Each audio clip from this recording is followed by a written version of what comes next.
വടകരയിലെ കാഫിർ വിവാദത്തിൽ നിലപാട് കടുപ്പിച്ച് കോൺഗ്രസ്. സിപിഐഎം ശ്രമിച്ചത് നാടിന്റെ ഐക്യം തകർക്കാനെന്ന് വിമർശനം. സ്ക്രീൻഷോട്ടിന് പിന്നിലെ കുറ്റക്കാരെ കണ്ടെത്തണമെന്ന് ഷാഫി പറമ്പിൽ. കെ ലതികയെ അറസ്റ്റ് ചെയ്യണമെന്ന് കോഴിക്കോട് DCC പ്രസിഡന്റ്. സിപിഐഎം വിതയ്ക്കുന്നതാണ് BJP കൊയ്യുന്നതെന്ന് സാദിഖ് അലി ശിഹാബ് തങ്ങൾ.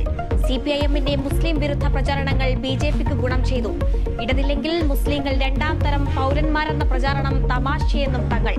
തോൽവി പഠിക്കാൻ സിപിഐഎം നേതൃയോഗങ്ങൾ നാളെ മുതൽ.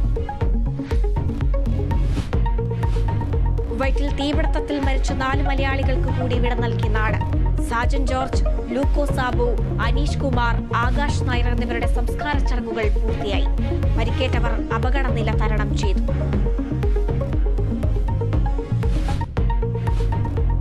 കോട്ടയം ചിങ്ങവനം പോലീസ് സ്റ്റേഷനിൽ പോലീസുകാർ തമ്മിൽ ഏറ്റുമുട്ടി. കയ്യാങ്കളിയിൽ കലാശിച്ചത് ബൈക്ക് പാർക്ക് ചെയ്യുന്നതുമായി ബന്ധപ്പെട്ട തർക്കം. സംഭവത്തിൽ 2 പോലീസുകാർക്ക് സസ്പെൻഷൻ.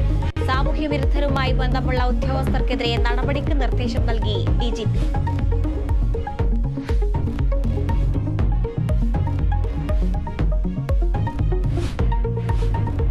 തൃശൂരിൽ കരുണാകരന്റെ സ്മൃതി കുടീരത്തിൽ പുഷ്പാർച്ചന നടത്തി സുരേഷ് ഗോപി.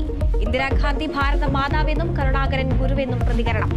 തൃശൂർ ലൂർദ് പള്ളിയിലെത്തി മാതാവിന്റെ പ്രതിമയിൽ സ്വർണ്ണക്കൊന്ത ചാർത്തി.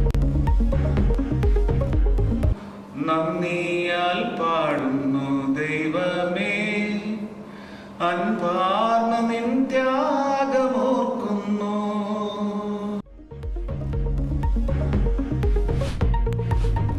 ശോഭാ സുരേന്ദ്രനെതിരെ മാനനഷ്ടക്കേസ് നൽകി P ജയരാജൻ.